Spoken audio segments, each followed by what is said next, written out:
Boa tarde a todos e a todas que estão nos assistindo. Nós estamos começando hoje a nossa mesa, a nossa mesa chamada Aparências e Vestígios Disruptivos. Eu sou o Felipe Gabriel, eu vou fazer a mediação da mesa. Temos 3 convidados: Emerson Menezes Silva, Natália Rosa Epaminondas e Tiago Barcelos Soliva. Espero que a nossa mesa seja bastante proveitosa, tenho certeza que ela será. Gostaria inicialmente de agradecer a presença dos 3 apresentadores, da oportunidade de a gente estar aqui discutindo esse tema, ao Paulo, a Camila por terem organizado. E é isso, vamos lá. Então, começando pela apresentação do Emerson.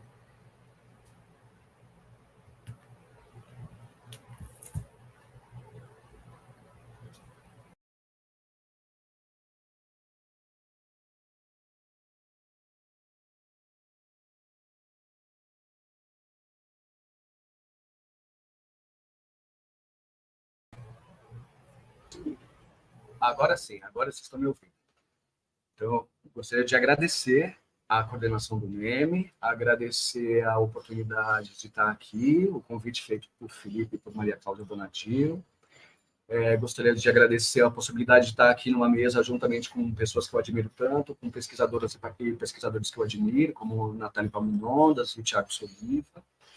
E, enfim, eu trago aqui uma comunicação, uma fala, que dialoga bastante com a minha atual tese de doutorado, já em finalização, na Universidade de São Paulo, no programa de pós-graduação em mudança social e participação política, na linha de artes e sociedade. O nome da minha comunicação é A Passabilidade a um Conforto Cisgênero, a aparência travesti em pensamentos artivistas. Eu vou voltar várias vezes para esse título, porque eu acho importante dizer que a passabilidade a um conforto cisgênero nasce a partir de uma entrevista que foi dada por uma das artistas travestis que eu converso, uma das colaboradoras da minha tese. E a aparência travesti em pensamentos artivistas, essa questão dos artivismos, da arte, da importância da arte, ela aparece também na minha tese e aparece aqui, porque eu acho importante a gente pensar que eu propriamente escolho falar do tecido social a partir da arte, porque eu acredito que a arte ela é muito forte na produção de conhecimento, né? Isso já vem sido reconhecido. A gente vê que essas fronteiras entre arte e pesquisa, entre arte e ciência, entre arte e moda, que é um borramento. E eu não sou a única pessoa a falar isso. Há muitas pesquisadoras e pesquisadores, e uma pesquisadora em especial da moda, muito citada na moda, é a própria Diane Crane, que fala isso. Pode ir para o próximo slide, por favor? A Diane Crane fala que a arte e a moda, que eram no passado bem distintas enquanto conceitos sociológicos, estão se tornando mais parecidas. E eu acho que esse borramento que a gente vê com uma necessidade, né, de perceber arte, moda, arte e ciência como um papel, o mesmo papel social, acho que é bem evidente agora. Para entender exatamente o que eu falo sobre artivismos e sobre essa necessidade do borramento entre arte, moda, arte e ciência, eu vou pedir para que todo mundo siga essa minha fala a partir de uma lente que é a dos artivismos. E de quais artivismos eu falo? Eu falo dos artivismos da dissidência. Próximo slide, a gente vê uma explicação sobre esses artivismos das dissidências que é dada pelo próprio Collin, Leandro Collin, que é um professor da Federal da Bahia.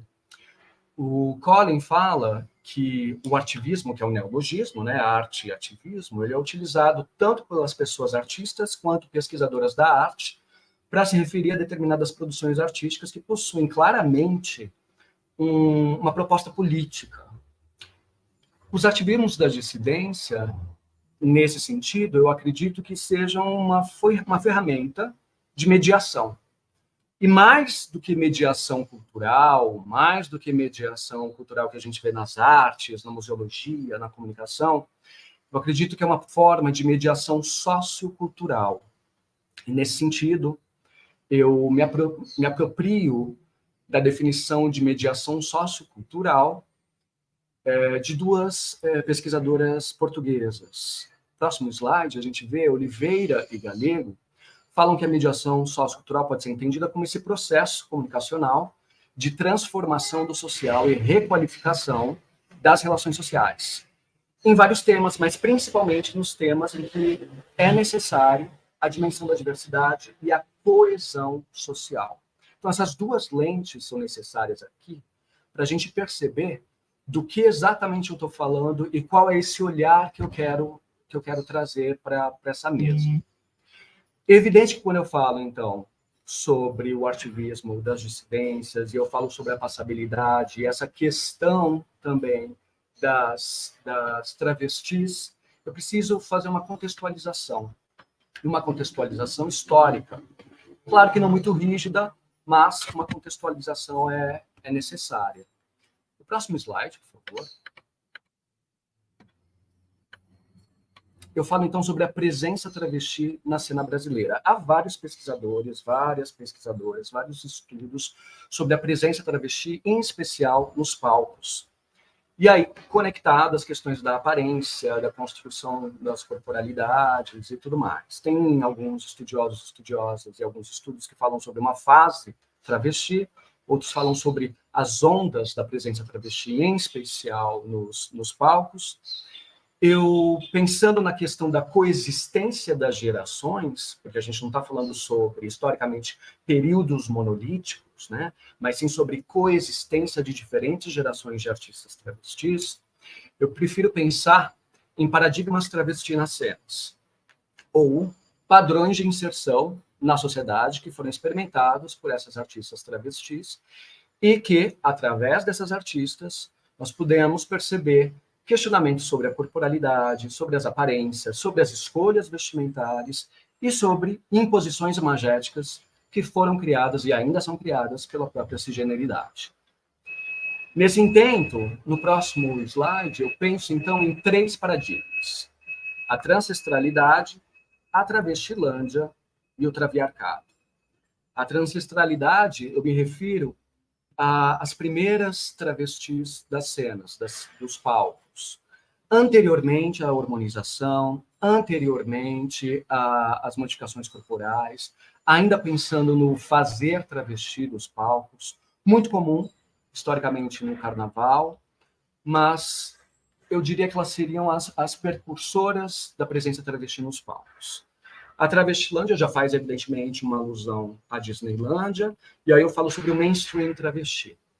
A presença das travestis como divas, aquelas que já hormonizavam-se, já criavam novos corpos, novas corporalidades travestis, que pensavam nas suas vestimentas, tentando uma construção de hiperfeminilidade, divas hollywoodianas, femme fatale, sex symbols, mais dos anos 60 e dos anos 70, inclusive citadas também pelo Thiago Soliva, que está aqui conosco, que também é uma fonte de pesquisa para mim. E o traviarcado eu já penso nos anos 80. A partir dos anos 80, pensando em artistas que têm suas obras artísticas um teor mais político, carregando mensagens mais claramente políticas, que começam nos anos 80 e que se desdobra até os dias atuais com as travestis da contemporaneidade, com as travestis artistas contemporâneas. Então, vou trazer alguns exemplos do que eu chamo desses 3 paradigmas. Claro que de forma bem resumida, né? O próximo slide eu começo com a transancestralidade. E aqui eu trago um exemplo de uma transcestral, uma ancestral travesti dos palcos, que é a Jacqueline Galeassi. Jacqueline Galeassi é nascida na década de 1930, ela é uma vedete, ela já nos anos 50 diz que exigia ser chamada pelo seu nome social, ela já fazia escolhas vestimentares, mesmo indo contra a sociedade, mas já fazia suas escolhas vestimentares de trajes ditos femininos, ainda não se hormonizava. Depois, com o tempo, se hormonizou, passou, evidentemente, como todos os outros exemplos de travestis dessa época e de artistas travestis, por estigmatização, os estigmas, a marginalização, a violência, foi presa, declara em entrevista ter sido presa pelo DOPS, ter sido levada ao DOPS e ter sido estuprada no prédio do DOPS. Ela tem uma importância, e é exatamente por isso que eu digo que ela é uma transestral, porque ela é a primeira dissidente de gênero a fazer a época chamada mudança de sexo, em 1969, no Marrocos, e hoje chamada já a redesignação de gênero. E acho importante pensar que Jaqueline fala, inclusive, sobre pedir, ainda nos anos 50, um habeas corpus para poder utilizar nas ruas de São Paulo os trajes ditos femininos, e entra também com um pedido de modificação do seu nome social nos seus documentos oficiais, e esse pedido só é acatado 2 anos depois da sua cirurgia de redesignação. Tem algo muito interessante que ela fala sobre as escolhas vestimentares, que eu vou pedir para o próximo slide para a gente ler, que ela fala que ainda na década de 50 ela passei a assumir o meu nome feminino. Porém, ao andar pelas ruas de São Paulo, eu usava uma boina e colocava o cabelo todo dentro dela. Porque se a polícia me pegasse na rua com o cabelo grande, me prendia. A repressão era muito grande.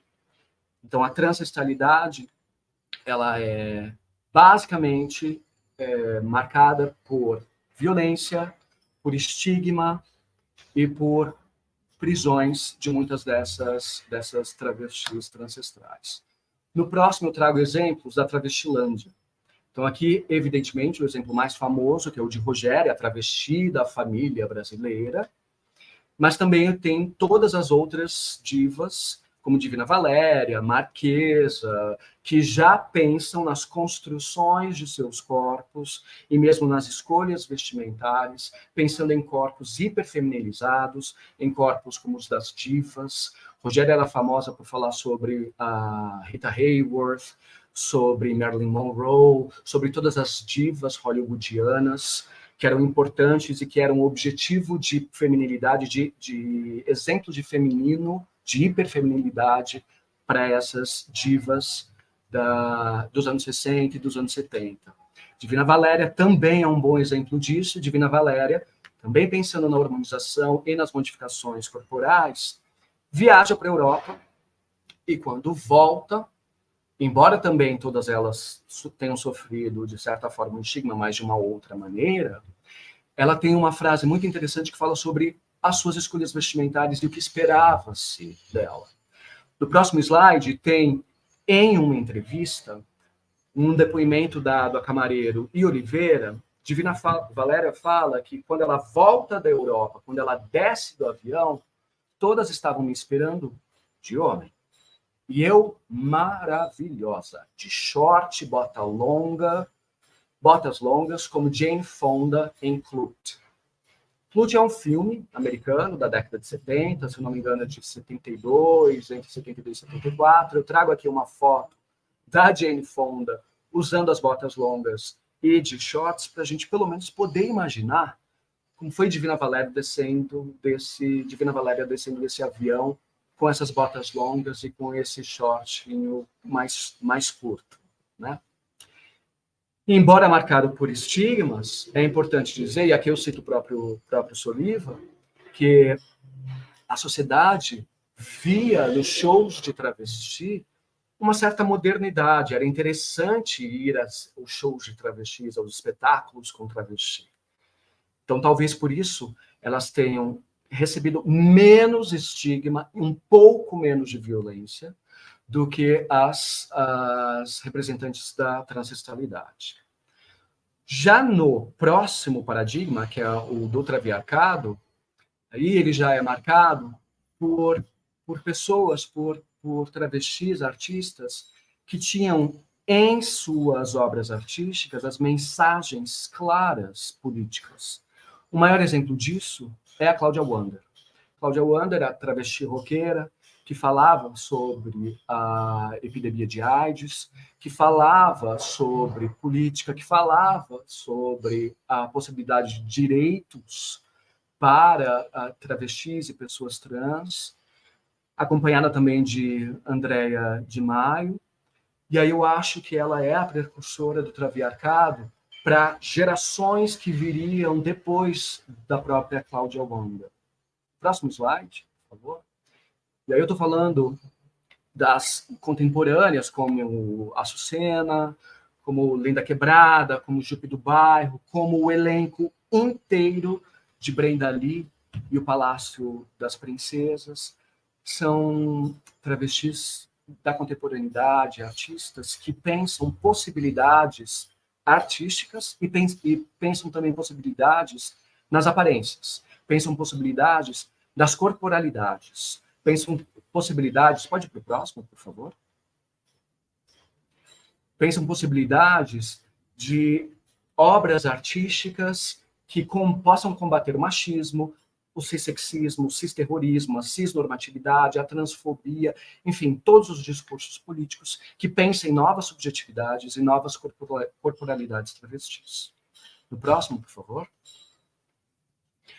Essas artistas contemporâneas, às quais eu me referi aqui, cujos nomes eu disse apenas algumas, entre tantas, elas buscam no palco não mais a imagem hegemônica de representação de uma mulher cis, num corpo transformado, mas elas pensam, inclusive, também, a partir do palco, essa possibilidade de identidades plurais trans, que não são necessariamente aderentes à rigidez do sistema binário, inclusive nessas aparências, nessas escolhas vestimentais. No próximo, por favor. Um dos exemplos é Renata Carvalho, que é uma das colaboradoras da minha tese, e aqui eu volto a mencionar o título dessa minha apresentação sobre a passabilidade de ser um conforto cisgênero, porque essa frase foi dada pela Renata Carvalho numa entrevista a mim em 2023, no começo desse ano. A Renata é uma atriz, dramaturga, diretora, ficou muito famosa em 2016 ao interpretar uma Jesus travesti, um espetáculo chamado Evangelho segundo Jesus, Rainha do Céu. Em 2019, Renata criou outro espetáculo chamado Manifesto Transpofágico, que depois vira livro e ela fala a partir da sua própria experiência enquanto travesti e também fala sobre a experiência de outras travestis, em especial a partir dos anos 80, e historicamente o que essas travestis sofreram. Próximo slide a gente tem uma foto do livro, que é sobre o espetáculo Manifesto Transpofágico, de Renata Carvalho. E nesse espetáculo e no livro, Renata também fala sobre como as escolhas vestimentares podem ser utilizadas como escudo de proteção contra os olhares cisgêneros. E aí vale a leitura da longa citação. O próximo, por favor. Pode ir no próximo slide? Aqui. Ela diz: evitei durante anos bonés, as camisas de botão, mochila, cores ditas masculinas. O azul foi banido do guarda-roupa. Nada que remetesse ao masculino. Então eu passei a marcar mais os códigos femininos. Brincos grandes, maquiagem, roupas justas com decote, para que vissem que eu tinha seios. Tudo para ser tratada no feminino. A gente vê aqui a necessidade de se utilizar da roupa também como escudo contra as imposições e contra as violências cisgêneras. No próximo slide, por favor. Isso vai de encontro, sem que a própria Renata perceba, ao que uma outra travesti, ativista também, mas argentina, diz sobre as imposições imagéticas da cisgeneridade sobre corpos trans. A Lohana Birkins fala que tudo bem, se esse menino não quer ser homem, que seja mulher, mas não qualquer mulher, mas sim uma mulher esplêndida, como a travesti mais famosa do Brasil, Roberta Close. Ou como Roberta Close, ou como nada. Esses são os modelos que vão se impondo nesse tema, se produzem situações de muitíssima violência. E a violência é, sim, criada pela cisgeneridade. Já caminhando para o final, eu penso no que a própria Renata me fala em entrevista. Ela fala que, antes de mais nada, a passabilidade é uma enganação. É um conforto da cisgeneridade, pois é a cisgeneridade que quer determinar como um corpo trans, como um corpo travesti, como um corpo não binário deve aparentar. Mas ela também entende que passabilidade tem a ver com segurança. E ela diz que se ela entra num ambiente e não foi hostilizada, ela percebe que ela foi passada. No próximo, por favor. A gente tem que começar a moda e todos os campos, não apenas a moda, mas o campo da arte também, e a vida cotidiana, a pensar que a estética travesti tem uma estética própria, que não necessariamente é cisnormativa e que não necessariamente busca a passabilidade binária. Como a Letícia Lanz fala, o corpo transgênero ele deve ser legitimado exatamente como ele é e como ele aparenta. Espero que a moda possa contribuir para que, como diz a própria Renata, que os olhos se esvaziem, se acostumem e se esqueçam dos risos e chacotas. E que o corpo travesti se humanize, se naturalize e acalme os olhos e os olhares cisgêneros. Para terminar, eu faço um convite, e é um convite para todos nós. Não é apenas para a moda, não é apenas para quem cria moda, não é apenas para a academia, não é apenas para a arte. O próximo, por favor. Eu termino com um convite para que a gente questione o nosso grau de transfobia diário na exigência de aparência para pessoas transvestigêneras. Aceitar esse convite que eu estou fazendo aqui é um compromisso político, nosso. É uma provocação performativa que eu faço. É uma chance, como diz o José Esteban Munhoz, o pesquisador cubano, de olhar para além do aqui, o agora, que tantos e tantas ao nosso redor se inclinam naturalmente para o normativo, ou que são forçadas para o normativo. É uma insistência em algo mais, algo melhor, algo que está surgindo. Inclusive com contribuições que possam vir das pesquisas praticadas por travestis, tanto no campo das artes, quanto no campo da moda. É isso, muitíssimo obrigado.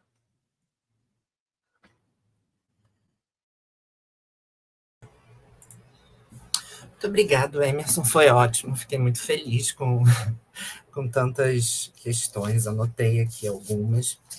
Vamos deixar para o final todos os comentários que eu vou fazer, que eu farei, e também do público. Então, agradecer mais uma vez a apresentação e passar para o próximo, então, para a Natália Rosa Epaminondas. Agradecer também a presença, Natália, agradecer o aceite do convite. E pode começar?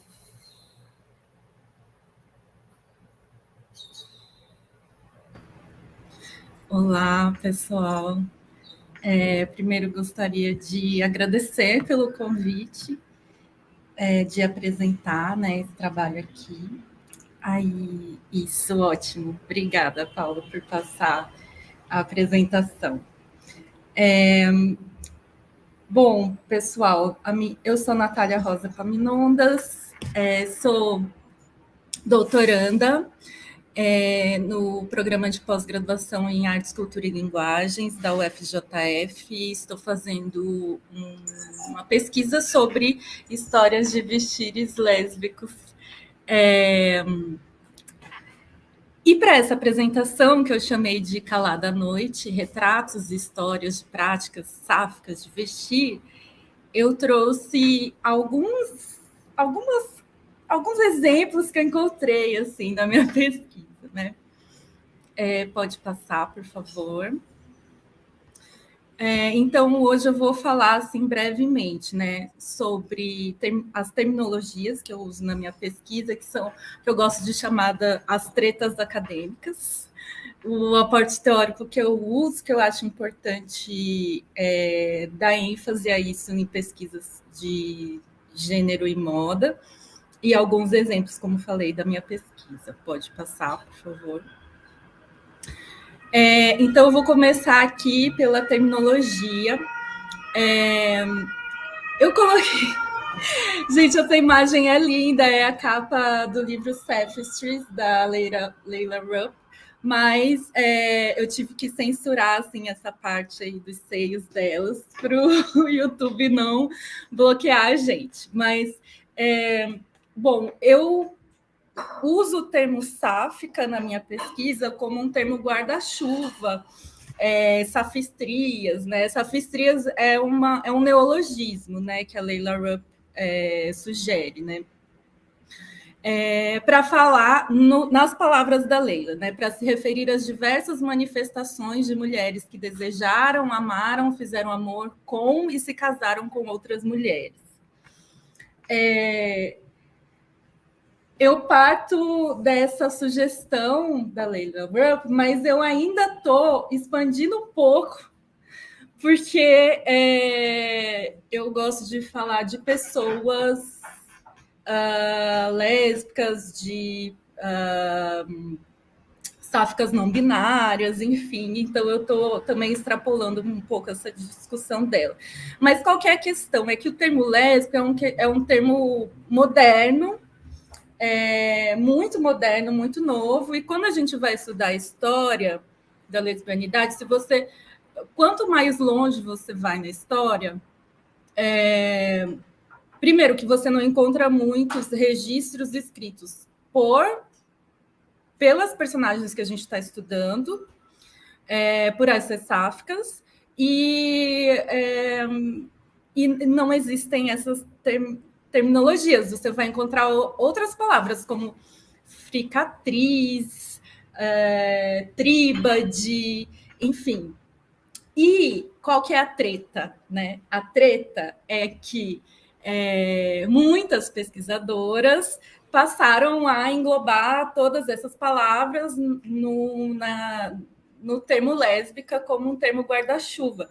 E aí o Jack Halberstam, que é um pesquisador que é uma referência da minha pesquisa, muito importante, ele diz que quando a gente engloba tudo no termo lésbico, a gente esquece também de que a prática de fricatria, né? Assim, a prática sexual, ela também existe entre outras pessoas que não são lésbicas, como mulheres bissexuais e como pessoas trans, né? Então, a ideia pode passar, por favor? Pensar, então, nessas tretas acadêmicas, e por isso que eu escolhi a palavra sáfica, porque a palavra sáfica ela é anterior à palavra lésbica, e ela pode ser mais abrangente. A Bennett, ela tem esse termo que se chama lesbian-like, ou tipo lésbica. E aí ela prefere usar o termo lesbian-like quando ela está estudando personagens na história, tipo na antiguidade, sabe? Na Idade Média. E aí ela vai conceituar assim: lesbian-like são as mulheres cujas vidas podem ter produzido oportunidades para o amor entre pessoas do mesmo sexo. Mulheres que resistiram às normas de comportamento feminino baseadas no casamento heterossexual. Mulheres que viveram em circunstâncias que lhes permitiam nutrir e apoiar outras mulheres. Inclusive, a Bennett ela chama atenção também para a prática do trabalho sexual, né? E ela insere isso na definição de lesbian-like. Quando você encontra grupos de mulheres na história que têm essas práticas de trabalho sexual, ela classifica como lesbian-like, o que é muito curioso. Fiquei curiosa a respeito disso, né? E fui pesquisar se isso aparece no Brasil, e mais tarde a gente vai ver. Pode passar, por favor. Mas aqui a gente tem um livro cânone, que é do Luiz Mott, que é, né, um pesquisador muito importante. Esse livro se chama Lesbianismo, e ele começa o livro dizendo, então, aqui no Brasil, assim, o país que se formou depois da colonização, né, as primeiras lésbicas do Brasil são as saco-embeguiras. Foram as saco-embeguiras, que eram, segundo registros de colonizadores, né, eram mulheres indígenas que se vestiam da mesma forma que os homens se vestiam, que se casavam com outras mulheres, que faziam o mesmo trabalho que os homens faziam, né? Então, assim, a questão das atitudes das sacoibeguiras, da atuação delas na comunidade, dos relacionamentos afetivos. E aí ele diz, elas eram muito fortes e cortavam o cabelo curto, né? E aí a treta tá aí porque ele mesmo, nesse livro, ele se questiona, ele fala, bom, se bem que também a gente também poderia chamá-las, talvez não de lésbicas, mas de transexuais, né? Como, né, fazer isso? Então, a gente está falando de uma questão de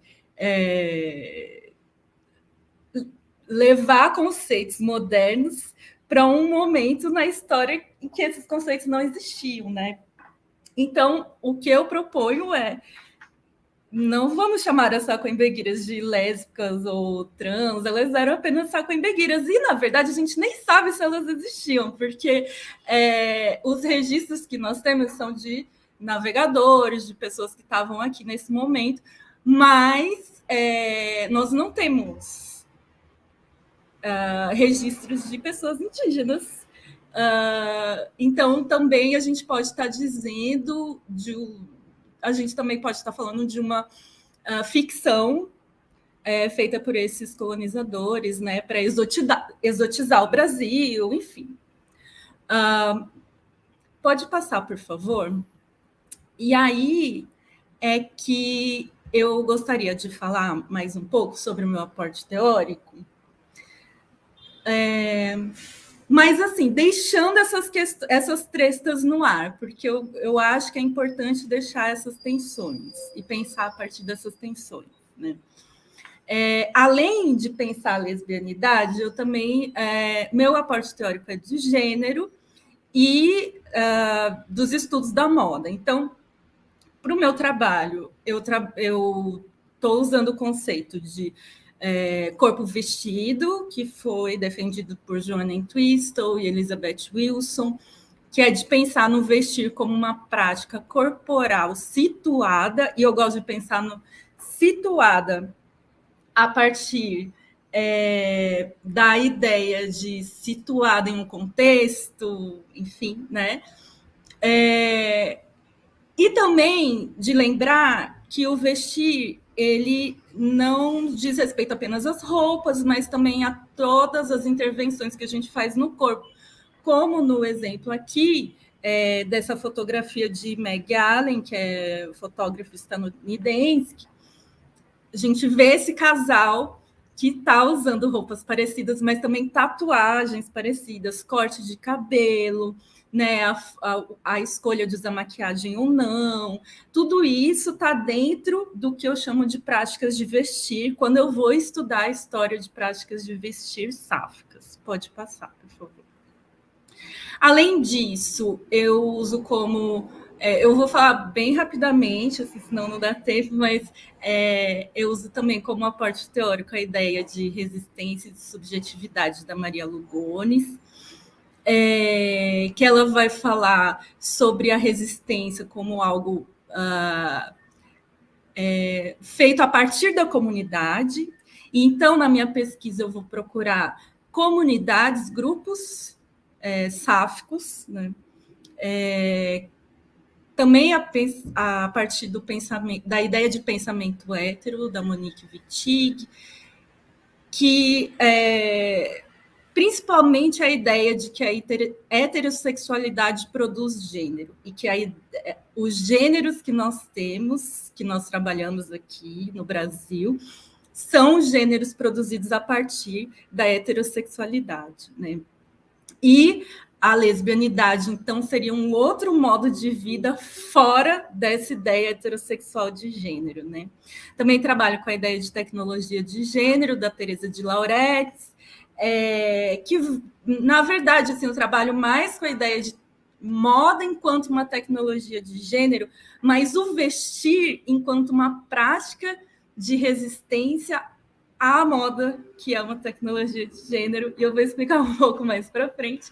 E também a ideia de cisgeneridade, de Viviane Vergueiro, que também diz que, então, a ideia de gênero que nós temos, que é informada, né, pela heterossexualidade, a Viviane Vergueiro ela atualiza isso, ela diz, além disso, né, é também formada pela ideia de cisgeneridade, né? Pode passar, por favor.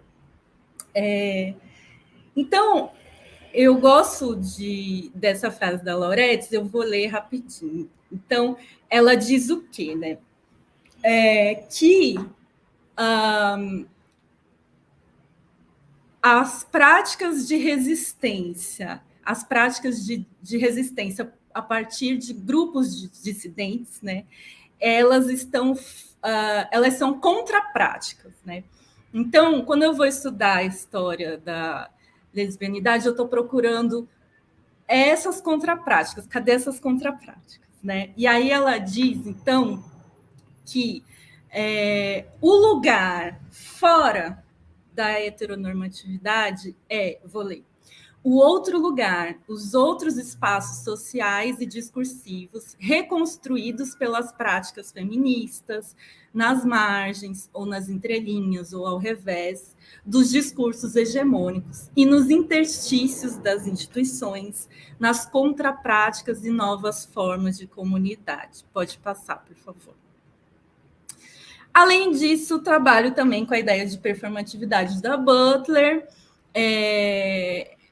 Também vou ler rapidinho. A Butler diz, então, que o gênero não é uma expressão do sexo, não é algo que a gente sente, para Butler, não exprime um sentimento interno, mas é, sim, construído de uma forma performativa dentro das relações sociais.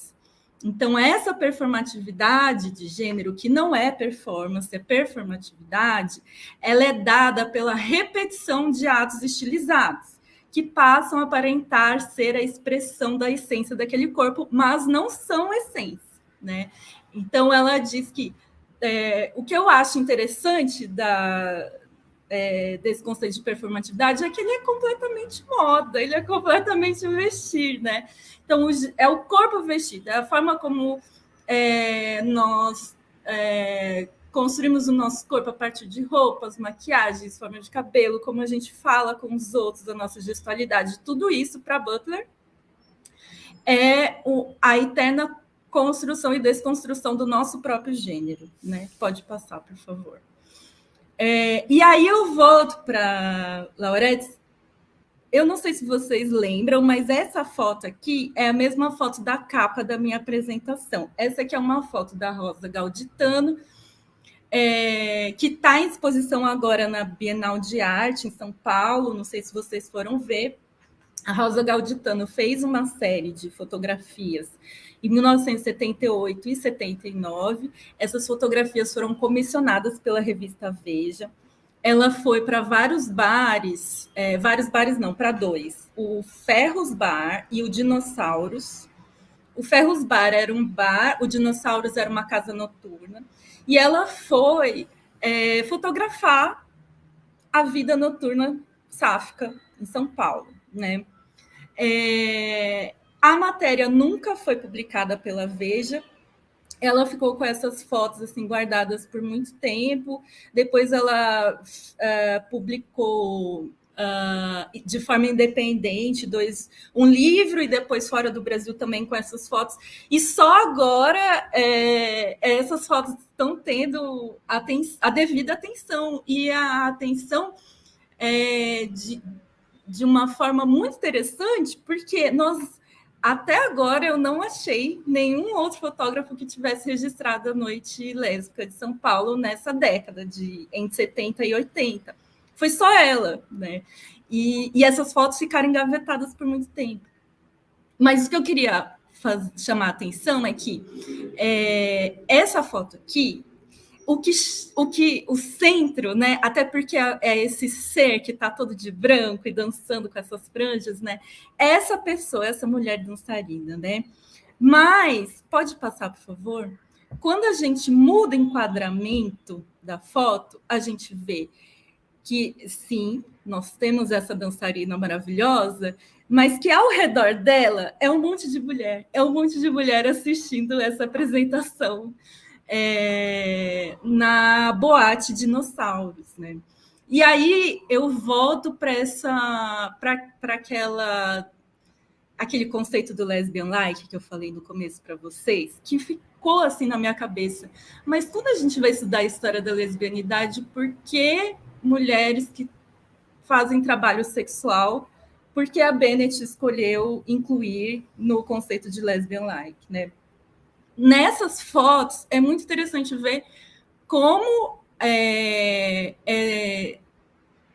a gente vê a presença de strippers, de trabalhadoras do sexo, e quando a gente vai conversar com pessoas do período, elas dizem que sim, tem trabalhadoras do sexo que eram lésbicas ou que circulavam nesse meio, né?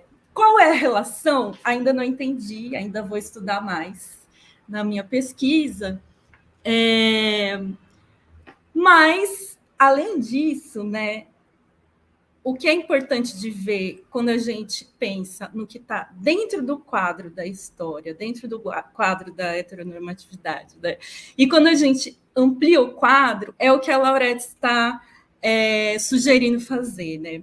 A ideia de fora do quadro da Laurette é olhar além do que está na história tradicional, né? E para isso a gente precisa, às vezes, olhar para as fotos que estão engavetadas ou fazer uma segunda leitura das imagens que já existem, né? Como essa, né? Então, acho muito interessante essa imagem. Pode passar, por favor.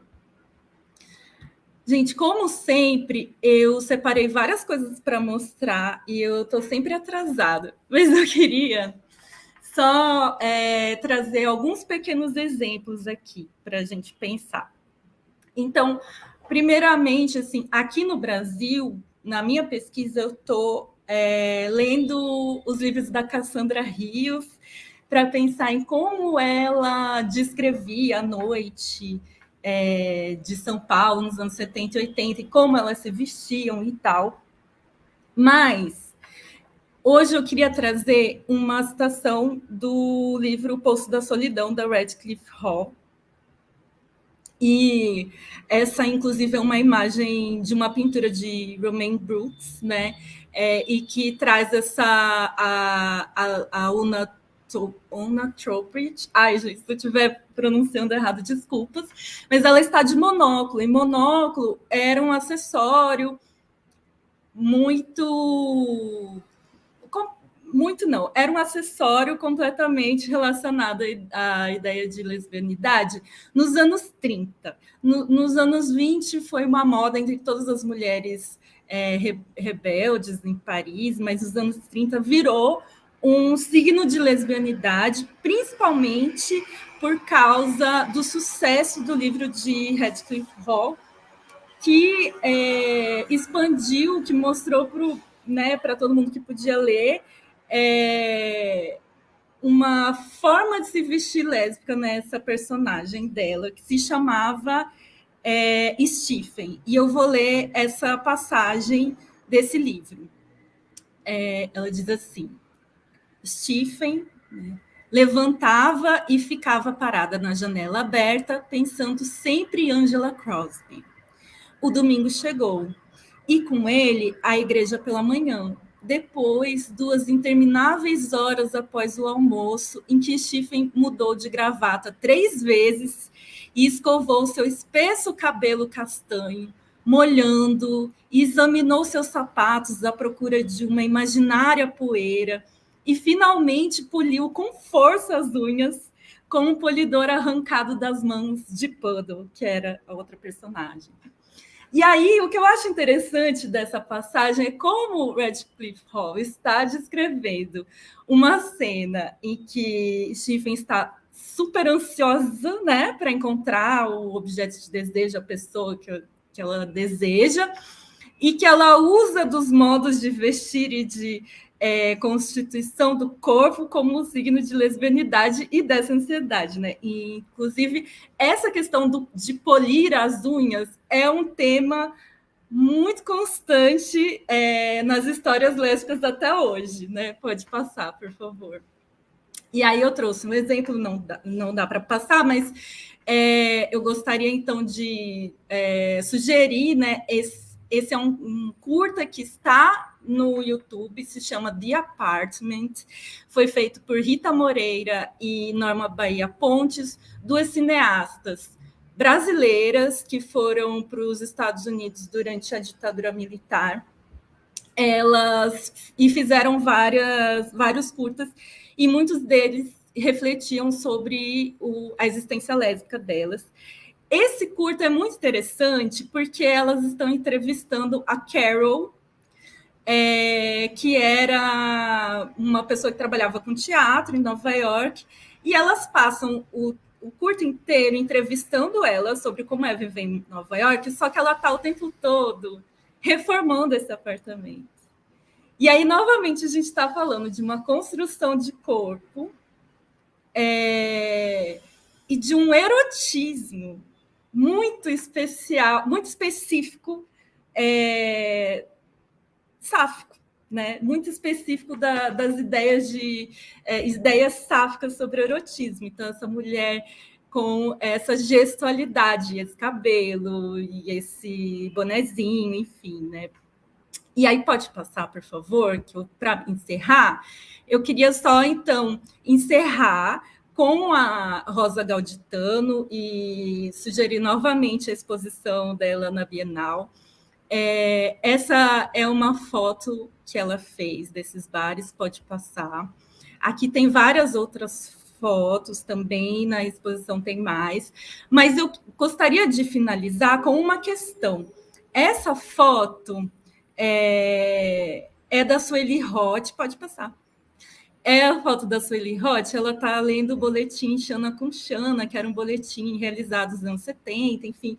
E no boletim tinha esse desenho, né, de uma lésbica. E eu achei muito interessante como esse desenho, essa mulher nesse desenho está vestida muito parecida com as mulheres que estão nas fotos da Rosa Galditano. E a partir disso, então, pode passar, que eu estou pensando nas minhas pesquisas, né? A minha pesquisa ainda está em fase inicial, mas eu já posso dizer que tem algo que marca as histórias dos vestidos sáficos, né? Que é a experimentação de gênero, tanto para hiperfeminilidade quanto para hipermasculinidade, para o andrógeno, e também uma vontade de ir além dessas classificações, né? E também lembrando que essas práticas elas não são inclusivas, não, elas não são exclusivas de pessoas que se identificaram como lésbicas, mas elas permeiam as histórias de pessoas que hoje nós chamaríamos de lésbicas, bissexuais, trans, intersexo, etc., né? E essa experimentação ela tem uma ligação especial com a construção da subjetividade individual, só que ela está sempre em mediação com o meio, com a comunidade e com as regras e as leis da sociedade em geral. E é isso, pode passar, por favor. Essas aqui são minhas principais referências. E no próximo slide tem os meus contatos. Obrigada.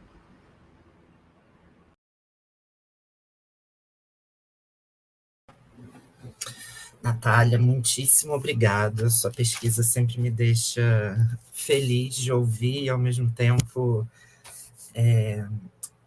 excitado, feliz, contente de poder fazer comentários, porque eu gosto muito, fico sempre instigado assim, de fazer. Mas eu vou deixar todas vou me segurar, vou me conter, vou deixar para o final para fazer para os 3 apresentadores, né? A terceira e última apresentação é a do parceiro Tiago Soliva, né? Burlas e Transgressões, Notas sobre as Fantasias de Clóvis de Bornai. Pode começar, estou muito feliz também, obrigado pelo aceite ao convite. Mesmo sem a professora Maria Cláudia aqui, inicialmente ela estaria, mas ela teve uns contratempos, esqueci de falar isso no começo. Enfim, pode começar, Tiago, muito obrigado. Imagina, Felipe, é uma honra e prazer. Gostaria de começar agradecendo particularmente a professora Maria Cláudia, com quem eu tive mais contato, né? O professor Felipe, que também está envolvido na organização do seminário, e gostaria de agradecer de uma forma geral a todos que estão envolvidos, né, para que o evento acontecesse. Bem, eu me chamo Thiago Soliva, sou antropólogo de formação, sou professor da Universidade Federal do Sul da Bahia, aqui no campus Paulo Freire, em Teixeira de Freitas. Eu tenho trabalhado, né, com gênero e sexualidade ao longo da minha trajetória acadêmica, agora tento fazer um pouco a interface com a discussão sobre memória e patrimônio. Eu vou falar, né, justamente a partir desse lugar. Eu não sou um pesquisador da moda, então eu falo desse lugar de não pesquisador da moda. Essa sugestão, né, na verdade, esse convite acabou me mobilizando a retornar à minha tese de doutorado, que foi justamente sobre essa reflexão sobre o glamour, e envolveu, obviamente, esse debate sobre as travestis que eu, na tese, chamava de travestis, né, profissionais, mas o convite da Maria Cláudia acabou me provocando assim, uma interrogação acerca daquilo que eu já tinha feito, né? Então, eu retomei um pouco ao material da tese e me dediquei a olhar com mais cuidado, né, a um personagem que não tinha sido tão focalizado assim na defesa, né, e também no material que eu produzi para a tese de doutorado, que foi o Clóvis Bornai. Então, dito isso, eu vou ler, né, um texto que eu produzi para esse seminário, para não me perder, né, que eu acho que vai ficar mais claro, né, o argumento, a partir do que eu quero trazer para vocês. Então, no primeiro semestre de 2016, o Museu Nacional, no Rio de Janeiro, comemorou os 100 anos de nascimento de Clóvis Bornai, com uma exposição que incluía 3 fantasias originais dessa figura central para o Carnaval carioca. No conjunto dos módulos, as fantasias de Bornai certamente constituíam materialidades importantes para a compreensão da vida desse personagem central para a história do Carnaval e da museologia brasileira. Os 3 exemplares foram cedidos pelo Museu Histórico da cidade, instituição museal que detém a posse de 21 fantasias originais, além de croquis, fotografias, desenhos e outros documentos pessoais de Clóvis Bornai, que foram cedidos por suas filhas. Eu tive a oportunidade de conversar, durante o período de pesquisa da tese de doutorado, com Tainá Bornai, a sua filha mais nova, quando fazia a pesquisa, né? Na época, sua disponibilidade em ceder a entrevista estava diretamente relacionada a uma preocupação com a preservação da memória de seu pai, bem como o estado de conservação das fantasias, que guardava em seu apartamento em Copacabana até a data de sua morte, em 9 de outubro de 2005. Tainá levou consigo um álbum repleto de fotografias que pertenceram a Clóvis Bornai. A preocupação da jovem estava claramente associada a uma vontade de memória, e compreender essa vontade, em se tratando de Clóvis Bornai, implica direcionar novos olhares para as suas fantasias. Elas, como as roupas que usava enquanto vivia, guardam o próprio cheiro de Clóvis Bornai. São suportes de memória. Essas fantasias se vinculam a ele, às suas redes de relações e à sua própria biografia. Conforme Stanley Braz, o poder particular da roupa para efetivar essas redes está estritamente associado a 2 aspectos quase contraditórios de sua materialidade: sua capacidade para ser permeada e transformada tanto pelo fabricante quanto por quem a veste, e sua capacidade de durar no tempo.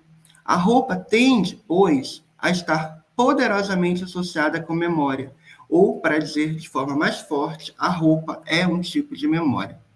Ora, se as roupas constituem um tipo de memória, as fantasias de Clóvis Bornai constituem símbolos eficazes, portados em paetês e pedras semipreciosas, que nos ajudam a interpretar quem foi esse homem, mas, sobretudo, como ele criativamente manipulou convenções sociais relativas à classe, gênero e sexualidade, em um tempo e em uma sociedade marcada por rígidas regras de masculinidade. Essa fala se dedica menos à trajetória desse importante agente da cultura carnavalesca carioca do que às suas fantasias, bem como o que elas comunicam. Essas fantasias faustosas, glamourosas e dispendiosas, que tematizavam homens públicos, permitiram que pessoas com performances de gênero dissidentes, como Clóvis Bornai, entrassem nos grandes salões da elite carioca, fossem objeto de atenção da imprensa, aclamados por uma audiência anônima, admirados por presidentes como Getúlio Vargas e conseguissem penetrar em uma nova tecnologia de comunicação, que foi a televisão. Essas fantasias operaram mecanismos de burla das convenções de gênero e sexualidade a partir de diferentes transformismos de classe, raça e gênero. Tomados como ponto de partida para pensar questões como diversidade sexual e de gênero na sociedade brasileira, as fantasias de Clóvis Bornai permitiram que esse corpo dissidente habitasse a norma, em expressão de Saba Mahamud. Ao mesmo tempo em que transgrediam o código de silêncio a que estavam submetidos na sociedade brasileira.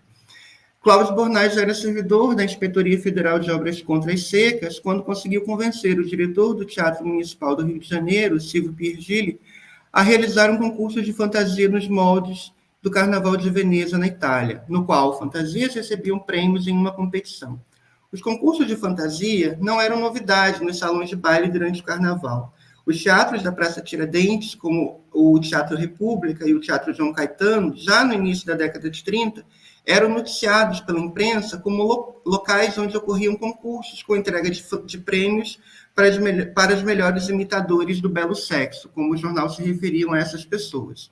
Em 1938, Madame Satã, ainda João Francisco dos Santos Santana, venceu o concurso de fantasias organizado pelo Bloco dos Caçadores de Veados no Teatro República, Praça Tiradentes. Para o historiador James Green, com o aumento da presença de homens travestidos nos bailes de carnaval dos teatros da Praça Tiradentes, na primeira metade do século XX, foi-se consolidando uma representação desses corpos e performances como potencialmente perigosos às convenções relacionadas a gênero e sexualidade. Apesar de não ser uma novidade, do consequente incômodo que os concursos vinham gerando às autoridades, Clóvis Bornai conseguiu uma proeza, a sua inserção no baile de gala do Teatro Municipal, um dos eventos mais tradicionais no calendário carnavalesco, agregando pessoas influentes em diferentes campos políticos, artísticos e culturais. De acordo com propagandas veiculadas por jornais da época da criação dos concursos de fantasia por Bornai, década de 30, o baile se constituía como o principal ponto de encontro de uma elite ávida por distinção. Muitos trechos do jornal eram dedicados a revelar o luxo e a elegância do evento, ilustrando as peças decorativas vindas de Paris e o serviço de buffet executado pela prestigiosa confeitaria Colombo. Os periódicos destacavam ainda o caráter cosmopolita do baile, frequentado por uma elite internacional, excedendo em importância, de acordo com essas publicações, os bailes de Nice e Veneza, na Europa. A inserção de um concurso de fantasias em um baile para a sociedade elegante evidencia outras dinâmicas que extrapolam os rituais de distinção promovidos pela elite da época. Para tanto, o protagonismo de Clóvis Bornai merece reconhecimento. Por ser servidor público de uma instituição cultural, Clóvis possuía acesso a uma rede de amizades com funcionários de diferentes instituições do Estado, o que facilitou o seu trânsito a espaços ocupados por uma elite cultural da sociedade carioca, permitindo que ele transitasse em circuito de trocas simbólicas e de influências, incluindo o diretor do Teatro Municipal, sem o qual não seria possível a produção de tão famoso concurso. Com o passar dos anos, os concursos de fantasia ocorridos na Praça Tiradentes passaram a ser vistos com grande reserva pelas autoridades, que buscavam impedir a sua realização como forma de conter o espetáculo da transgressão de gênero. Na década de 30, já se observava a proibição da entrada de homens em travesti no baile do Teatro João Caetano. Se no Teatro Municipal os concursos de fantasia ganhavam cada vez mais projeção, aqueles realizados nos teatros da Praça Tiradentes não tinham a mesma sorte. Enquanto os veículos de comunicação exaltavam o falso dos bailes de gala, chamavam a atenção para a perniciosa libertinagem dos bailes da Tiradentes. Os concursos de fantasia, nesses teatros, constituíam, na opinião das autoridades da época, uma ameaça à moral e aos bons costumes.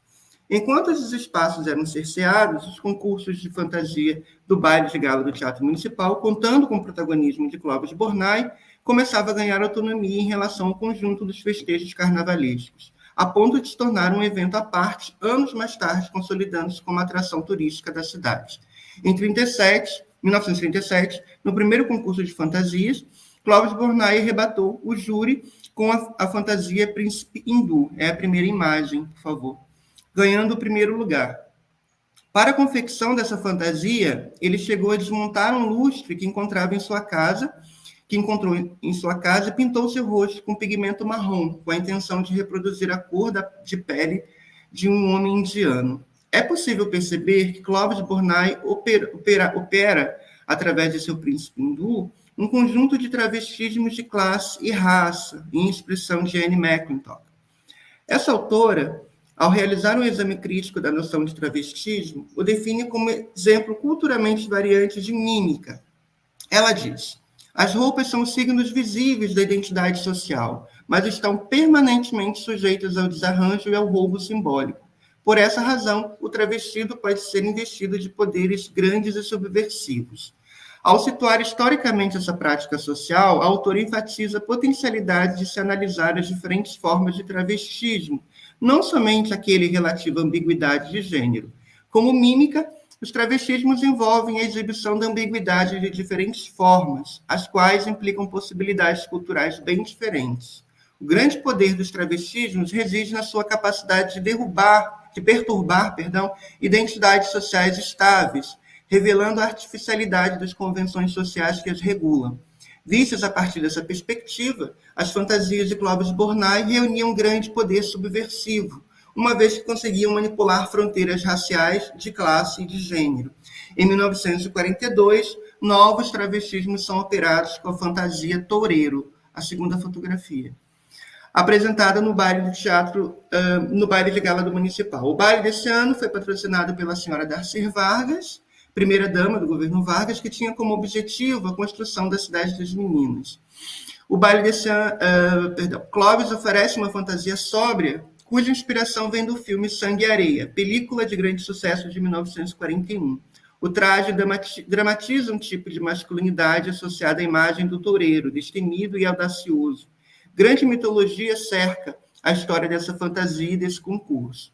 O próprio Clovis teria dito em entrevista, abre aspas, chamei a atenção por causa de uma fantasia de toureiro que tinha uma capa lindíssima. Brincava com ela no salão até que avistei Getúlio em seu camarote. Joguei a capa em sua direção e ele a pegou, fazendo dela um enfeite de sua bancada. A brincadeira terminou em brinde com champanhe.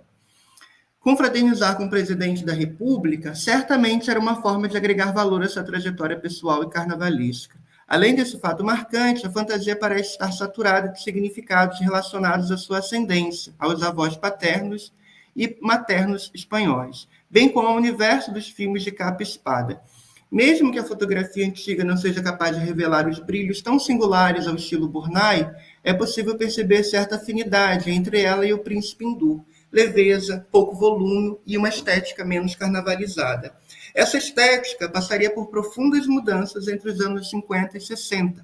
No documentário Entre o Museu e a Fantasia, um tributo a Clovis Bornai, a equipe de pesquisadoras e pesquisadores da Unirio chama a atenção para um fato inusitado que ocorrera no Carnaval de 1948. Ao brincar o Carnaval desse ano, Bornai teria criado a personagem Zazá, para a qual se vestiu com roupas convencionadas como femininas, vestido sensual e chapéu de abas largas com plumas. Como resultado, a sua passagem pelas ruas de Copacabana e do centro da cidade gerou imensa visibilidade que repercutiu negativamente no seu local de trabalho, uma repartição pública. Tal fato induziu mudanças significativas nas formas como ele se relacionava com os papéis de servidor público, um conservador de museu, e de folião.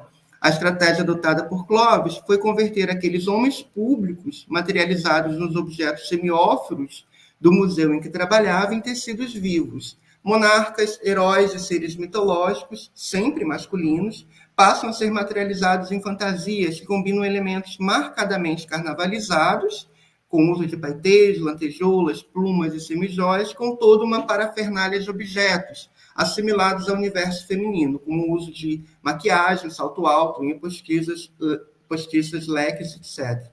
A partir desse momento, a ênfase das fantasias recai na habilidade em manipular, principalmente fronteiras de classe e gênero, através de diferentes travestismos. No concurso de 61, Clovis Bornai concorre com a fantasia Lis de Ouro em Campo Azul, baseada no rei Luís XV da França, que não tem fotografia, infelizmente, na qual ele usava sapatos de salto alto, pesada maquiagem e indumentária compatível com o fausto da monarquia absolutista francesa do século XVIII. Os sapatos de salto alto constituem exibição flagrante da ambiguidade de gênero.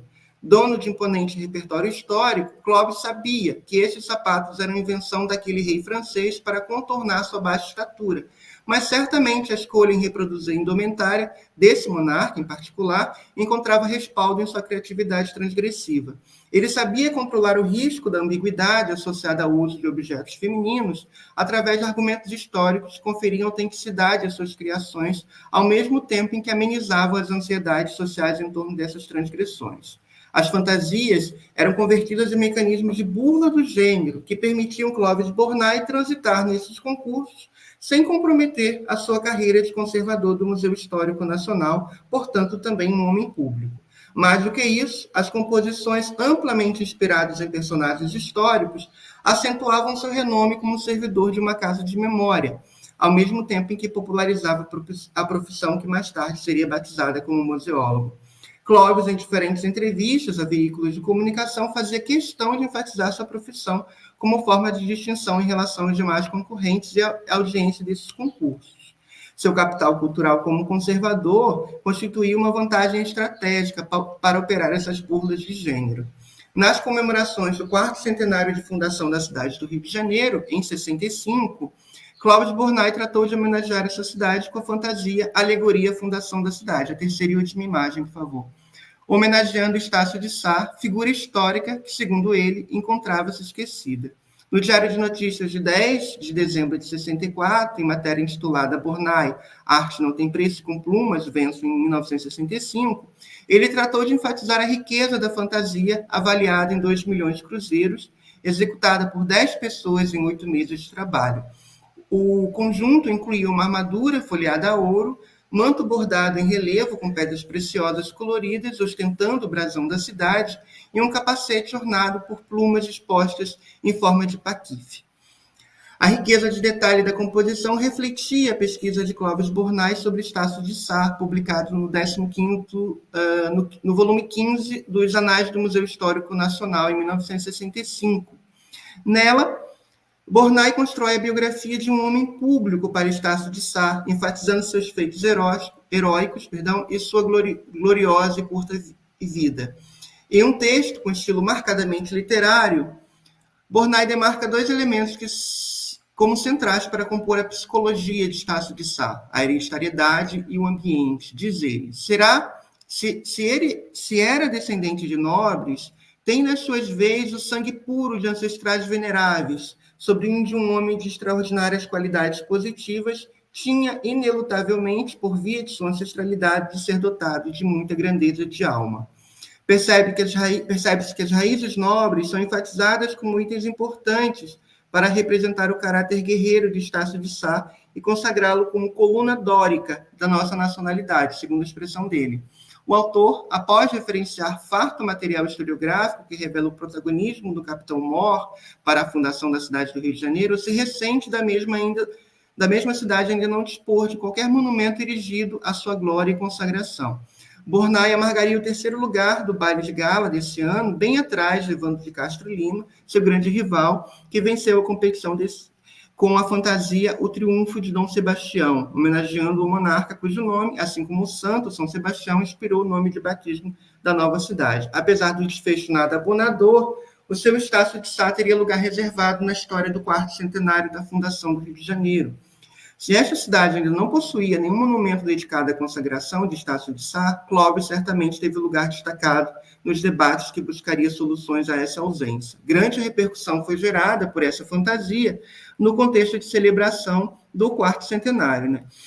Em diferentes notícias vinculadas em periódicos como o Globo, os preparativos do 4º centenário incluíam a construção de monumentos históricos como forma de consagração dos fundadores. O debate envolveu especialistas de diferentes instituições. O monumento seria um presente de Portugal ao Rio de Janeiro. Apesar das divergências em relação a qual figura histórica seria merecedora da distinta homenagem, a imprensa noticiou a construção da escultura de Estácio de Sá, que seria criada pelo escultor Florigama, da Escola de Belas Artes. Conforme pesquisadores da Unirio, esse escultor teria convidado Clovis Bornai para posar para a confecção da escultura do monumento ao fundador que seria instalado no Aterro da Glória. De acordo com eles, a Câmara Municipal vetou a construção do monumento. Em edição do Globo de 6 de janeiro de 67, é ressaltado o atraso nas obras em função do não repasse da verba já sancionada pelo governo Negrão de Lima. A essa altura, o local de instalação do monumento também havia se alterado. O novo espaço escolhido foi a Esplanada de Santo Antônio, centro da cidade, próximo à futura Catedral Metropolitana, também em construção. As menções ao trabalho de Bornai e a sua fantasia no processo de construção do monumento a Estácio de Sá desapareceram das notícias desse jornal a partir de 1966. É sabido pela literatura especializada que os monumentos históricos estão relacionados aos processos de construção do Estado-nação. Como poderia esse corpo performance transgressor servir de molde para um monumento histórico? Certamente, esse tema demandaria uma reflexão que ultrapassa os limites dessa fala. Contudo, podemos arriscar que a habilidade de Bornai em incorporar esses homens públicos através dos tecidos vivos de suas fantasias se consumou nesse episódio, no qual o seu corpo fantasia seria convertido na própria alegoria, a fundação da cidade. Agradeço. Desculpa, gente.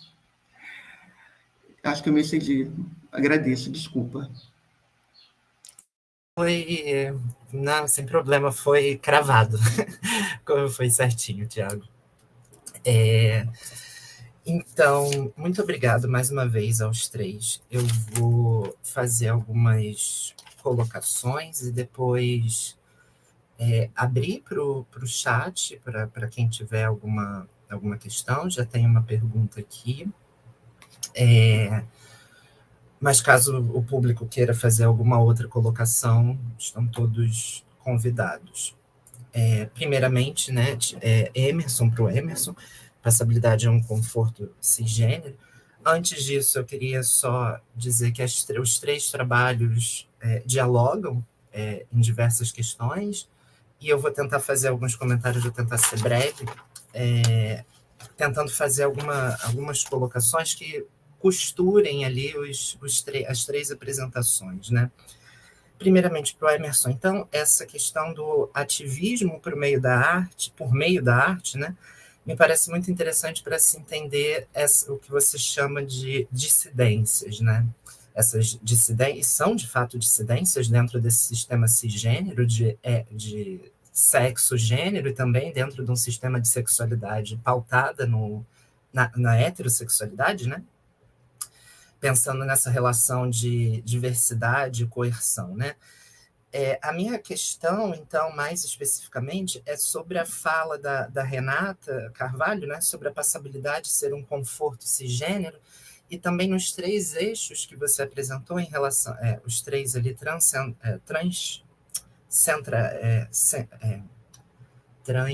ancestralidade, transancestralidade, travestilândia e traviarcado, né? Pensando nessa radicalização no questionamento e confrontos nas normas de sexo e gênero. Eu queria entender, e aí é mais uma pergunta mesmo, se você enxerga nessas três categorias que você elencou, e que elas me parecem que elas são ainda hoje mobilizadas, elas não são um contínuo, não é como se uma fosse a fundadora e a coisa veio passando, elas são mobilizadas pela população trans, pelos transgêneros ou não binários, em diversos momentos, né? Mas, ao mesmo tempo, nas três categorias existe aí é meu questionamento, se você percebe uma radicalização no questionamento, né? Uma radicalização nesses confrontos às normas de sexo e gênero e a própria passabilidade, como a Renata colocou, né? Afinal de contas, ela diz que existe uma exigência de aparências para pessoas trans, e o seu convite, que eu particularmente bato palma, assim, o convite a todos nós de não ter essa exigência, e essa exigência também não é só para a população trans, essa exigência de aparência ela pode ser ampliada para uma gama vastíssima de pessoas, uma gama vastíssima de pessoas cis, principalmente mulheres, que a gente sabe que é um grupo que sofre uma pressão, sofre uma exigência de fato de aparências, de decor, de corpo vestido, como a Natália disse, né? E aí, pegando já para a Natália, eu conheço já a pesquisa da Natália, sou fã dessa discussão, como eu disse, né, essa exigência das aparências, ela se faz presente em diversos corpos, né, em diversos corpos não só dissidentes do sistema sexo-binário, mas para corpos também no sistema de sexualidade. No caso mais específico da Natália, para corpos lésbicos ou sáficos ou safistrias ou safístricos, que eu gosto muito desse termo, desse neologismo, né? Eu acho que neologismos, para mim, são sempre interessantes de trabalhar quando a gente está falando de temas muito atuais e de temas que ainda estão em construção, temas que ainda estão, que a gente vivencia muito bem, né? E, assim, para a Natália, eu não tenho nenhuma grande pergunta, assim, só uma ponderação em relação ao livro do Luiz Motti, né, do Lesbianismos e tal, dessa genealogia de práticas homossexuais femininas. Eu acho que essa noção de prática social corporada, situada temporal e espacialmente, e, portanto, construída historicamente, você contempla ela de maneira muito interessante quando você se recusa, e é uma recusa que é política, e eu acho que você está certíssimo, de usar a nomenclatura lésbica. Porque aí a gente vai entender a nomenclatura lésbica, o termo mesmo, a noção de lésbica, o termo, como um registro moderno. E aí eu queria saber se você está de acordo comigo, né? A lésbica me parece que é um termo, e eu estou trabalhando com linguagem mesmo, né? Uma nomenclatura que ela vai ser formalizada ali na modernidade, que vai ser advinda ali dessa consolidação do sistema de sexualidade como formador de identidade. E aí, como pensar esse termo jogando para um passado colonial, por exemplo, que é o que o Luiz Motti trabalha. Então, eu acho que você está, a Leila Rupp, e você seguindo a Leila Rupp com a Saphistries e Saphistrias, e você também tem essa ambição, que eu também bato palma e elogio, de ampliar essa discussão, dar conta dessa genealogia das práticas homossexuais femininas e ter uma preocupação de localizar historicamente os próprios termos que você vai trabalhar. Assim. Até ali nas fotos que você apresentou, até que ponto aquelas mulheres de fato se entendem como lésbicas, ou se elas estão mais num registro de práticas sexuais, porque uma coisa é a lésbica como uma identidade, outra coisa são as práticas, né? E aí, pegando esse ponto das práticas, eu puxo para o Tiago. Tiago, muito obrigado pela sua pesquisa, eu não conhecia, gostei muito. E aí, essas práticas do corpo vestido, essas práticas de performance, de performatividade, afinal de contas, você está trabalhando, me parece, com um eixo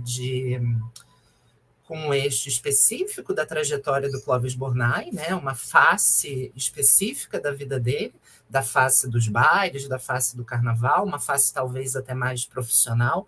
Então, me parece que essas práticas, elas também são estratégias de extrapolação desse sistema de sexo e gênero numa dissidência localizada, vamos chamar assim. Essa dissidência localizada num momento específico. E aí a minha relação era mais assim, talvez de fofoca histórica.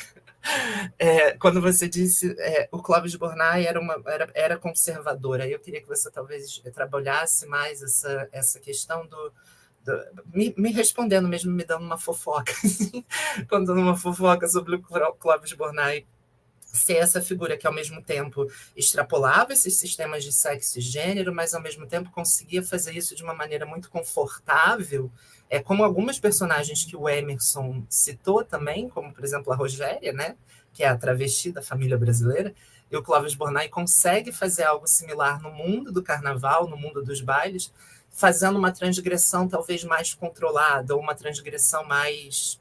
que é uma transgressão ainda, óbvio, mas que ela é estratégica. Ela é estratégica e, ao mesmo tempo, ela é aceitada se a gente compara, por exemplo, com uma personagem como a Madame Satã. Os desvios dela são mais estrategicamente, talvez, pensados. Assim.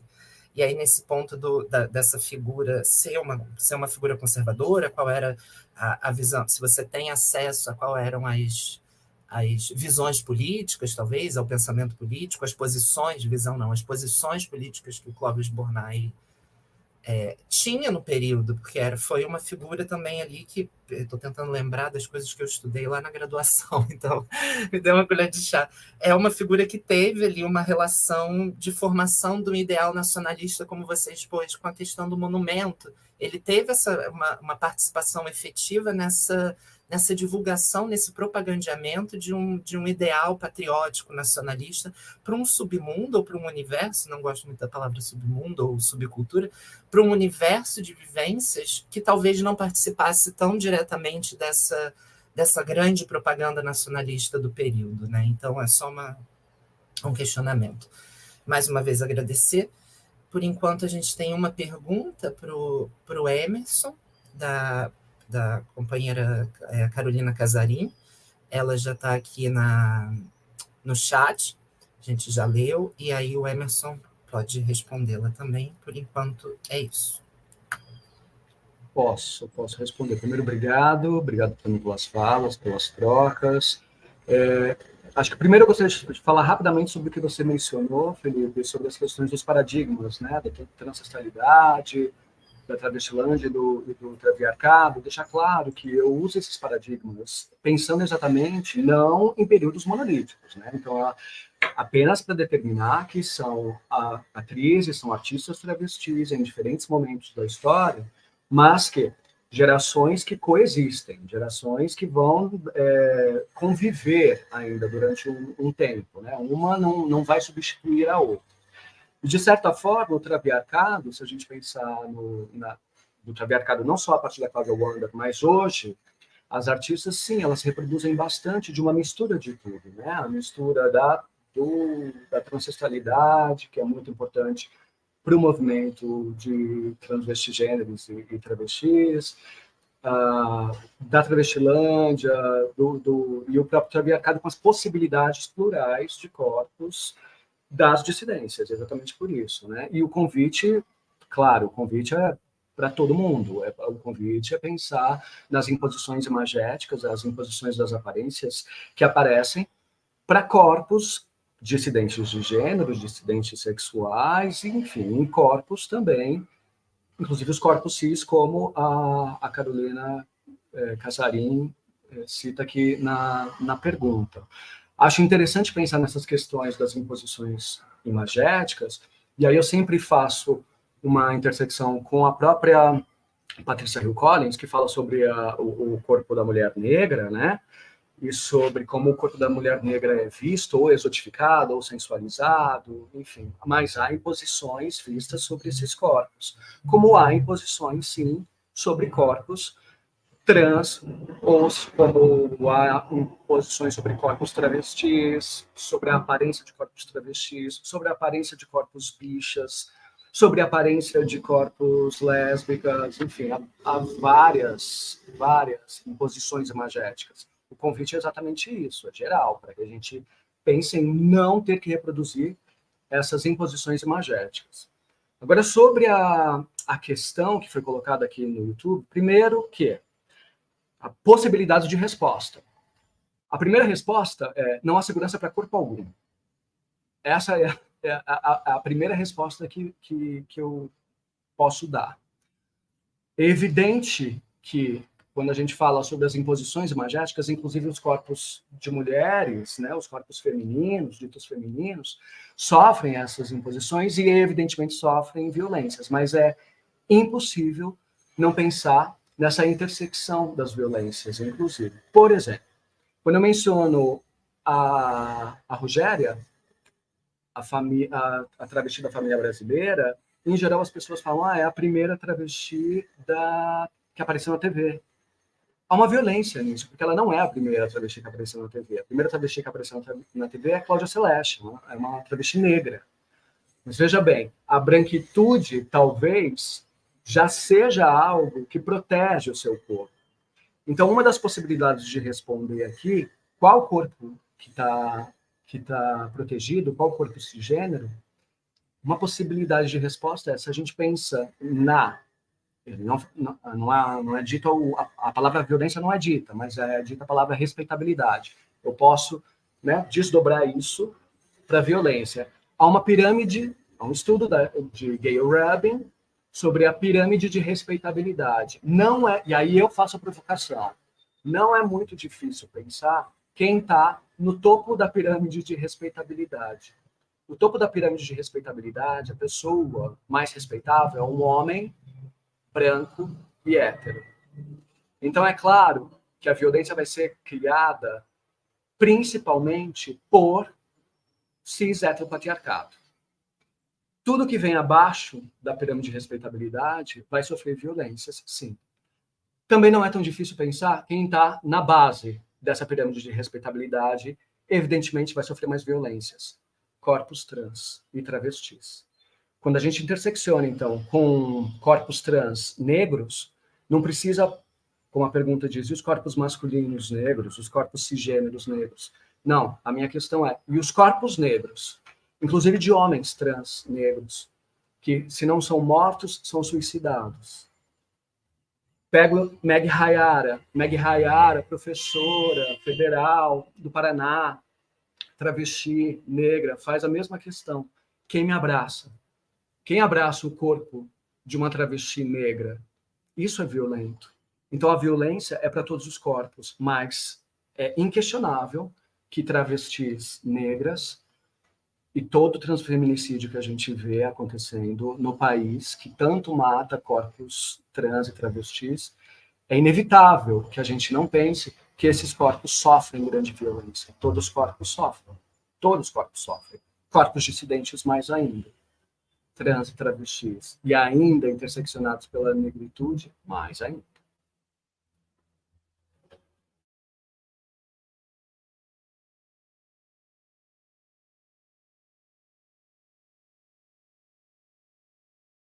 Estava desligado. Obrigado, Emerson, pela resposta. Ficou bem claro agora, para mim, ficou mais claro, já tinha ficado, desses 3 pontos que você apresentou, da transcentralidade, da travestilândia e do traviarcado, consegui falar os 3 corretamente. Esse ponto dos 3 serem gerações que convivem, né? Serem gerações que estão ali ainda nas trocas e não pensar eles como categorias de análise de processo de começou em um, virou outro e agora estamos nesse. Não, eles coexistem, né? E principalmente pensar eles talvez como estratégia, como momento de estratégia que podem ser mobilizados em diversos períodos. Você citou a Linda Quebrada, né? Ao mesmo tempo uma figura que teve uma radicalização no seu discurso, mas que ao mesmo tempo soube fazer uma estratégia para adentrar espaços onde o debate precisaria ser feito talvez de maneira mais contida, de maneira menos direta, menos escrachada, vamos chamar assim, né? Então essas 3 categorias, elas são estratégicas também, né? Então, muito obrigada. Agora, Natália.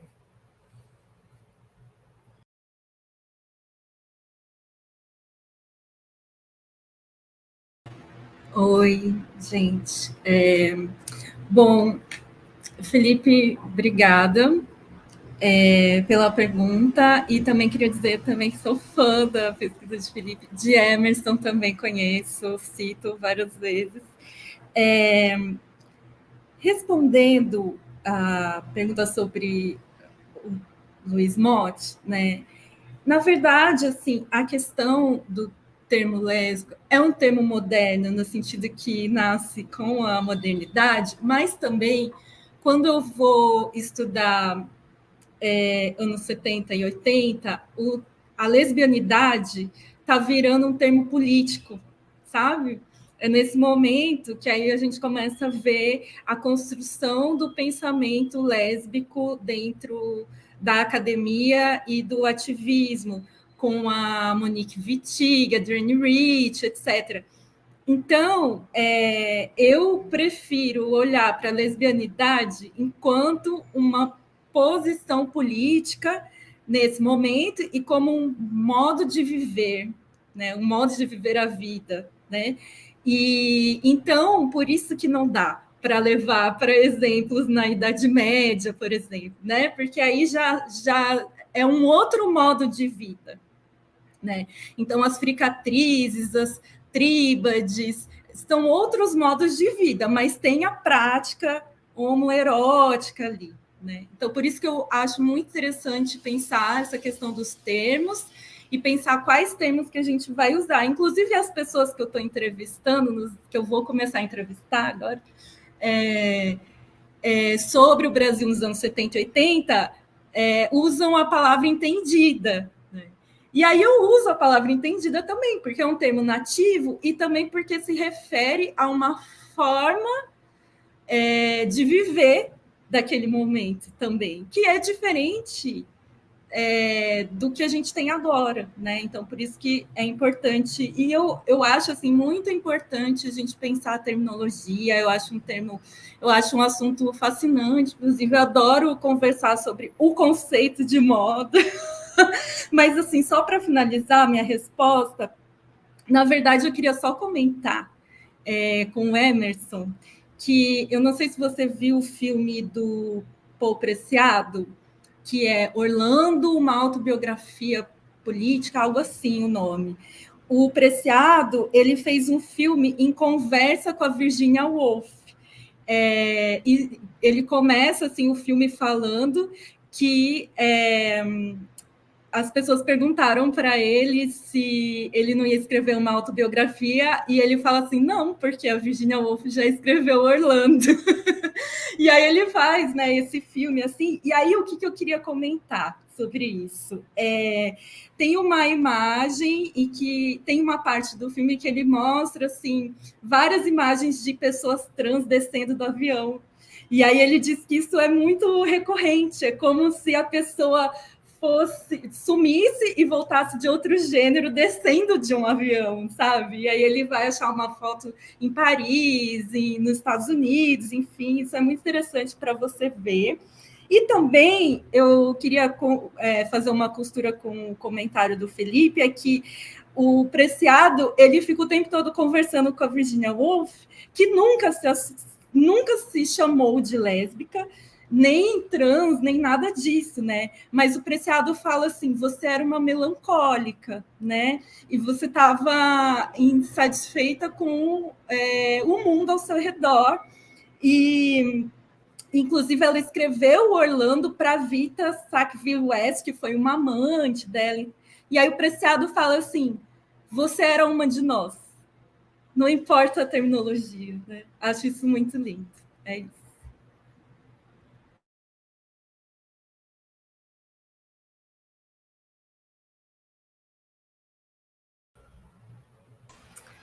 Vai direto para mim? Foi para você, Thiago, pode. Tá bom, então. Felipe, eu não entendi muito bem o que você quis dizer com conservador. Quando eu usei a expressão conservador aqui, obviamente, né, a gente vai falar um pouquinho sobre o que foi, né, a Clóvis Bornai dentro do Museu Histórico Nacional, mas a expressão conservador adotada no texto foi justamente o cargo, né, conservador de museus, que ele tinha, né, na expressão, né, da época, como que era usado. Eu que me confundi, ele era um conservador no sentido de ele trabalhava com o cargo de conservador, foi uma viagem minha, desculpa. Não, imagina, mas faz sentido o que você perguntou também, porque ele estava ali na linha junto, né, atuando próximo de Gustavo Barroso, né, que era uma figura extremamente conservadora, e obviamente que as posturas, e se você pega, por exemplo, o texto do Clóvis, né, de 1965, nos Anais, esse texto que eu citei, onde ele faz, né, uma reconstrução desse personagem histórico que foi Estácio de Sá, você vê profundamente, você vê ali de forma muito clara e didática, né, o compromisso dele, muito próximo àquele compromisso do Gustavo Barroso, que era construir uma ideia, né, de partir desse pressuposto de que patrimônio era aquele patrimônio relacionado aos homens públicos, né, essa figura do homem público, esse homem de importância para a sociedade, essa coisa. Então, você vê que ele tinha, obviamente, afinidades, né, dentro dessa ilusão museal de Gustavo Barroso. Mas eu acho que isso é um ponto, e eu acho que outro ponto que a gente merece chamar a atenção, né, é a ideia de agência, os tipos de agenciamento que o Clóvis Bornai produzia desse lugar, né, ambíguo, né, desse lugar simultaneamente conservador de museu, vinculado a determinadas ideias, né, acerca da história do Brasil, essa coisa toda, e também um personagem do carnaval, um folião, né, que foi carnavalesco, foi participante dos concursos de fantasia, né, ele mobilizava muito bem esse capital cultural, esse capital histórico que ele tinha, né, mas os agenciamentos que ele podia fazer a partir desse lugar, eu acho que é legal trazer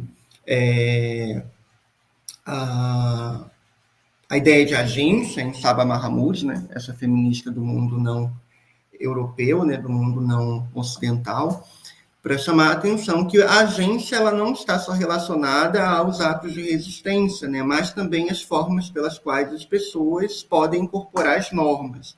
Eu acho que ele fez isso muito bem, né, através de suas fantasias, ele soube incorporar muito bem as normas, e a partir desse lugar produzir a resistência. Então, é com essa ideia, né, olhando para esses agenciamentos possíveis a partir das fantasias, mas também da própria performance de Clóvis Bornai, né? É uma figura que acabou entrando na televisão, né? Considerada nesse período uma tecnologia muito mais perigosa, porque estava mais aí próxima das pessoas de uma forma geral, né? Tanto que, no determinado momento da ditadura militar, figuras como Clóvis Bornai vão ser, né, convidadas a sair da televisão, né? Vão ser impedidas de aparecer na televisão. No caso de Rogéria, enfim, já era muito dado, ela foi de fato impedida, e outras travestis da geração dela, mas Clóvis Bornai, ele foi jurado, né, de programas de auditório. Em determinado momento, a ditadura militar impede, justamente por conta da performance transgressora dele. Então, esses agenciamentos, né,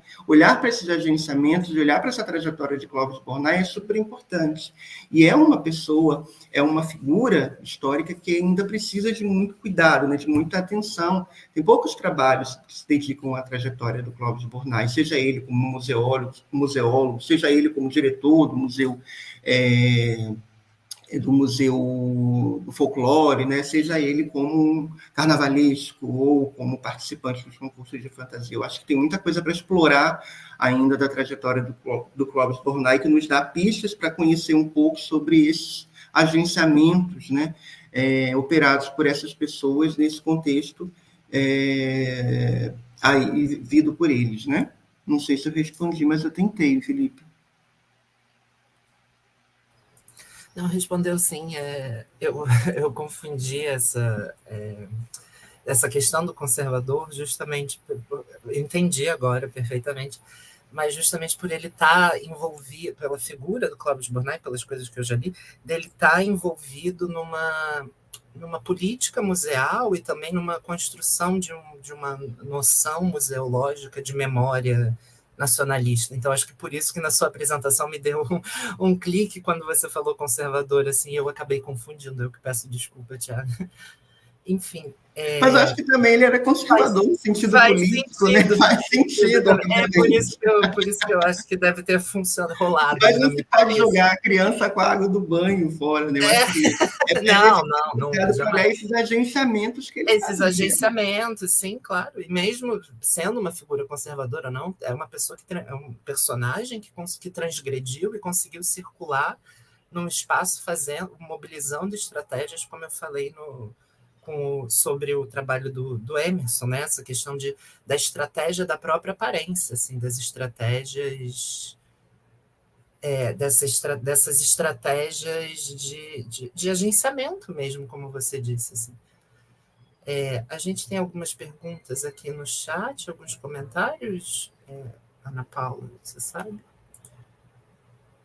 Achei aqui.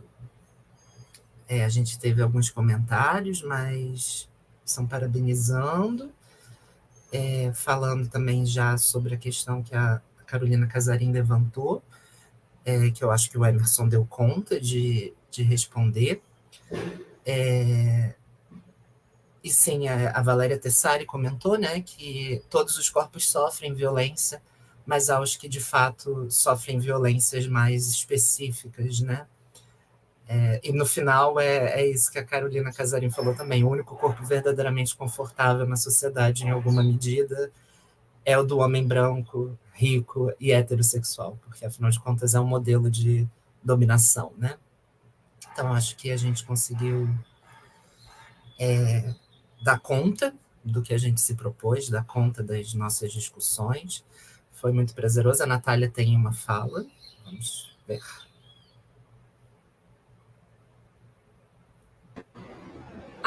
Se eu puder só comentar um pouquinho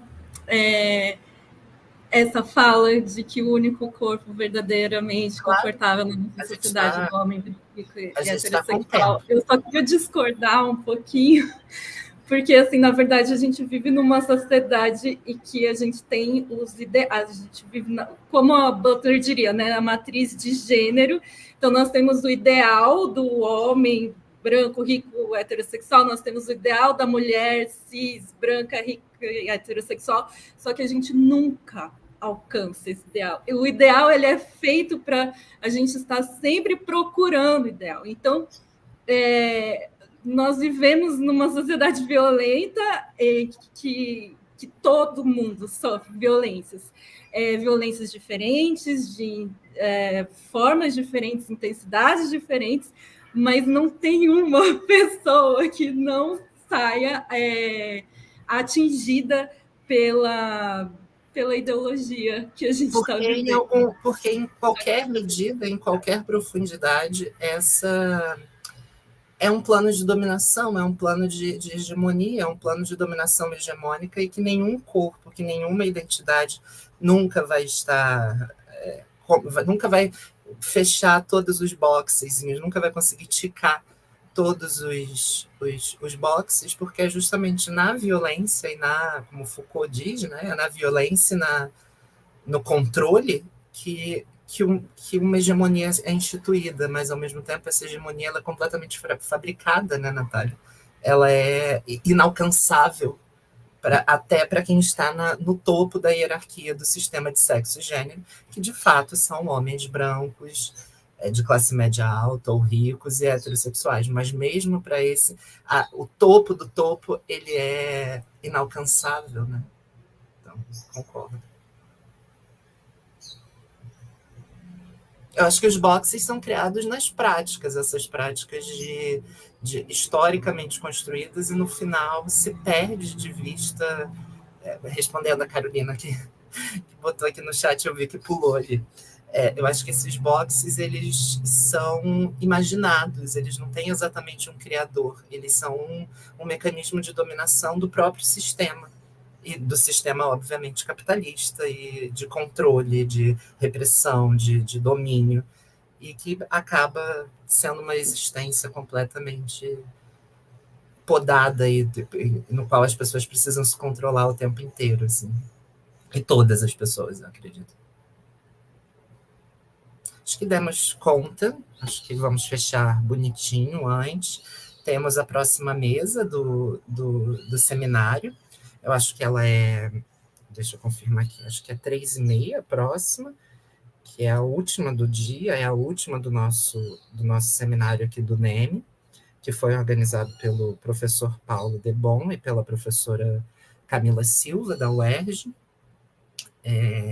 Hoje é o último dia do encontro, a próxima mesa é a última também, depois tem o encerramento às 17h30, às 15h30 vamos ter Moda e Trajes e uma Perspectiva Decolonial, mediado pela professora Yamara da Silva, com mais 3 trabalhos também, outro tema bastante atual, bastante necessário de ser feito, né, sobre questões da racialização dos debates das aparências e da relação do corpo vestido com as aparências, e também das exigências de apresentação desses corpos, que vão ser racializados em alguma medida. Então, é um convite aí para o público e para a gente também que está aqui apresentando. Vai ser agora 15h30 e depois o encerramento 17h30, para quem puder ficar.